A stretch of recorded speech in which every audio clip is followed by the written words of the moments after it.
Bondan. Sekalian untuk tag video. Gimana kabarnya kalian semua? Baik. Sudah pada sarapan? Sudah. Sarapan apa tadi? Ayam tempe. Nasi. Nasi telur. Ya. Yang laki-laki pada apa nih?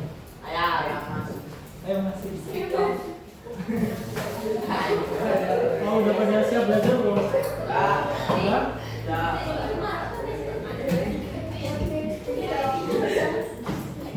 Untuk hari ini kita akan mengulas kembali materi dari subbab B, yaitu mengenal topik dan gagasan utama dalam teks laporan hasil observasi. Di subbab sebelumnya, kalian sudah mengenal apa itu teks LHO atau laporan hasil observasi. Teks LHO itu kan sifatnya objektif.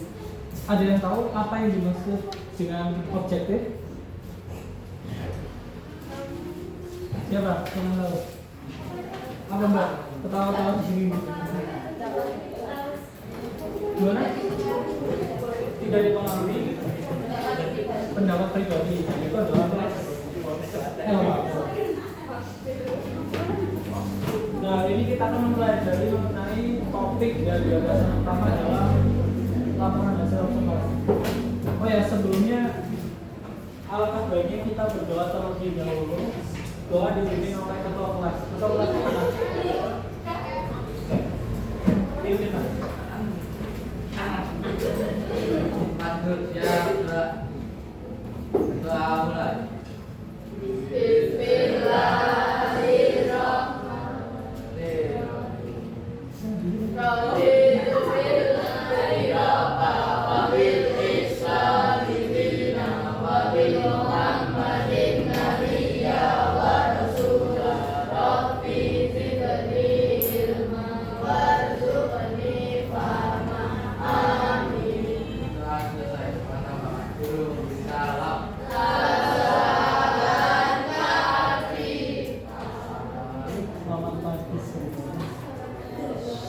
Sebelum kita lebih lanjut ke dalam materi, Bapak ada pertanyaan pertama untuk kalian.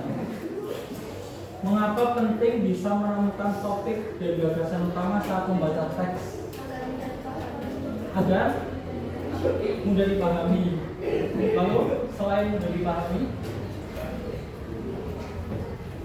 yang laki-laki, kenapa?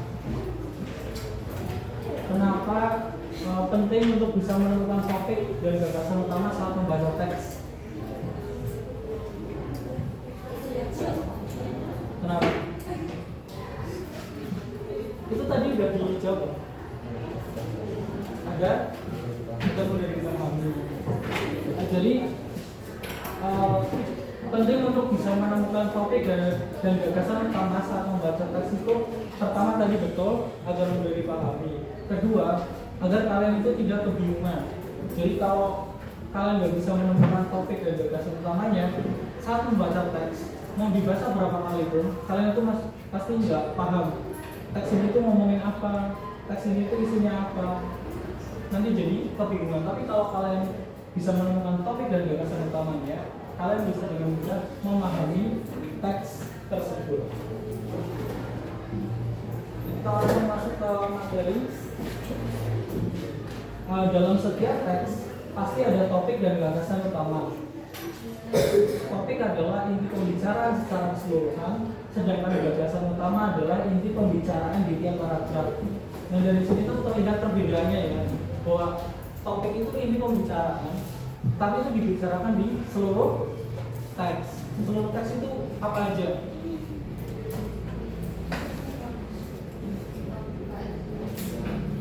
Boleh. Apakah hanya itu? Jadi kalau topik itu dibicarakan mulai dari judulnya, paragraf pertama, kedua, ketiga, itu membicarakan semuanya mengenai topik. Hal itu berbeda dengan gagasan utama, di mana gagasan utama adalah inti pembicaraan di tiap paragraf. Jadi antara paragraf ke-1, paragraf kedua, itu gagasan utamanya sudah berbeda. Contohnya seperti ini, itu ada di buku paket halaman, kalian buka buku paketnya.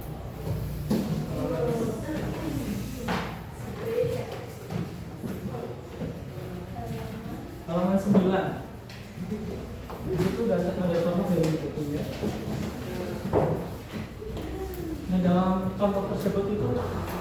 itu tertulis gagasan utamanya, yaitu sepeda adalah kendaraan yang umum yang dipakai anak SMP perwira. nah itu adalah gagasan utamanya. Biasanya gagasan utamanya itu letaknya di awal. Kalau misalkan di akhir boleh nggak? Boleh. Kalau misalkan di tengah? Boleh. Tapi kalau yang selama ini kalian baca teks-teks gitu, biasanya kalian nemunya di akhir, tengah atau awal? Awal. Betul. Nah, kalau untuk anak SMP memang biasanya ditaruh di awal. Nah, dari teks tersebut itu topiknya apa? Sepeda. Dari kalimat awal hingga kalimat akhir di situ tuh membahas semuanya mengenai apa? Sepeda. Jadi sesuai dengan topiknya ya. Kita lanjut. Nah ini untuk penjelasan lebih lanjutnya mengenai topik dan gagasan utamanya. Di mana topik itu adalah ide pokok atau pokok pembicaraan keseluruhan teks.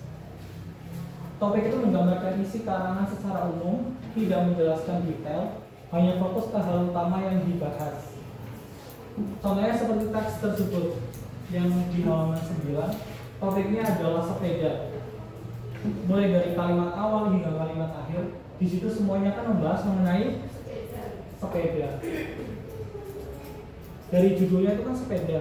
Nah, pada saat kalian membaca topiknya, kira-kira kalian tergambarkan nggak teksnya tuh bakalan ngebahas tentang apa? Tergambarkan? Nah ini seperti contohnya, ini contoh dari saya seperti sepeda motor di Indonesia atau mungkin jenis-jenis hewan di kebun binatang. Selanjutnya adalah gagasan utama. Jadi gagasan utama itu adalah inti atau ide pokok yang menjadi pusat pembahasan dalam satu paragraf. Terlihat perbedaannya ya. Kalau topik itu keseluruhan teks, tapi kalau gagasan utama itu dalam satu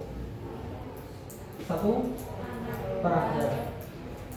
Semua kalimat penjelas dalam paragraf mendukung gagasan utama ini. Jadi gagasan utama itu kan biasanya letaknya di satu kalimat, entah itu di awal, tengah, atau akhir. Nah, kalimat-kalimat sisanya selain kalimat gagasan utama tadi, itu pasti mendukung dari gagasan utamanya, dari kalimat gagasan utamanya. Gak mungkin gitu, misalnya ada satu paragraf di situ menjelaskan mengenai jenis-jenis sepeda motor. Gagasan utamanya adalah jenis-jenis sepeda motor. Di kalimat lain tiba-tiba membahas jenis-jenis mobil, kan tidak mungkin. Itu kira-kira mendukung atau tidak? Tidak. Kenapa? Karena beda topik, beda objek. Lalu dapat berupa pernyataan langsung atau tersirat. Yang dimaksud dengan tersirat itu apa? Tersirat secara tidak langsung. Jadi ada pernyataan langsung dan tidak langsung. Kalau pernyataan langsung itu kalian saat membaca teksnya, kalian langsung tahu gagasan utamanya itu apa. Tapi kalau tersirat atau tidak langsung, untuk bisa mengetahui gagasan utamanya itu apa, kalian harus lebih kritis membacanya, gitu, untuk mengetahui gagasan utamanya. Contohnya seperti ini, itu ada sepeda motor banyak digunakan karena harga terjangkau.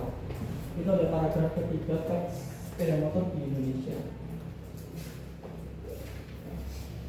Nah ini untuk penjelasan lebih lanjutnya mengenai perbedaan topik dan gagasan utama, di mana topik itu adalah pokok pembicaraan seluruh teks, sedangkan gagasan utama itu adalah inti pembahasan dalam satu paragraf. Topik itu bersifat umum, sedangkan gagasan utama itu bersifat khusus. Umum dan khususnya nanti saya jelaskan di slide selanjutnya. Nah, kalau topik itu seperti yang saya bilang di awal, topik itu dapat dilihat dari judul, paragraf pembuka, paragraf penutup, atau kata yang sering muncul. Nah, topik itu menjawab pertanyaan teks ini membahas tentang apa. Hal itu berbeda dengan gagasan utama, di mana gagasan utama itu ditemukan pada kalimat utama paragraf. Jadi dalam satu teks itu biasanya paragrafnya 1, 2, atau banyak. Banyak? Satu atau dua? Banyak? Ayo, marah, marah.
Ada yang ditanyakan dulu kan? Tidak. Jadi udah paham dengan paham.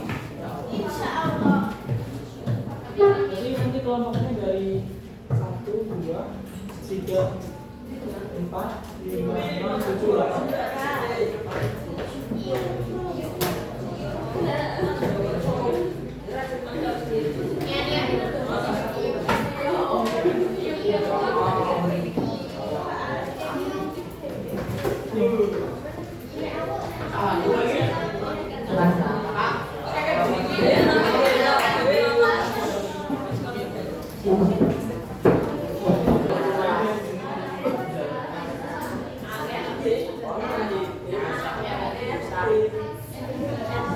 Sudah menerima teks dan AKPD-nya semuanya?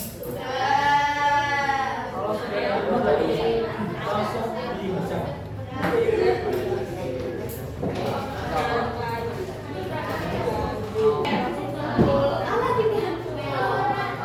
Oke, semuanya perhatikan ke depan teman-teman. Sudah selesai atau belum? Belum. Ada yang sudah, ada yang belum? Yang belum nanti enggak. Semuanya nanti dikumpulkan. Nanti ada pas pulang sekolah di bawah organisasi. Bukan saya yang mengumumkan, saya. Baru aja dulu. Sama yang belum selesai. Sama yang belum selesai. Nah, sebelum Bapak menutup, hari ini kita belajar apa?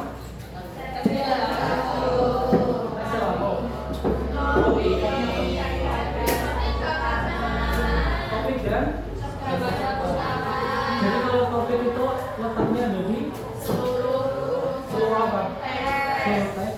Sedangkan gagasan utama ada di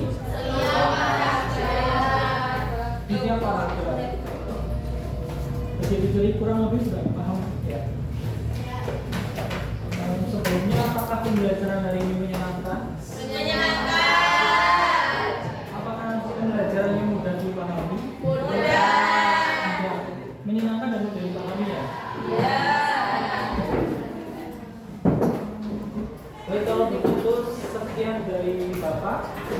Terima kasih semuanya. Wassalamualaikum warahmatullahi wabarakatuh.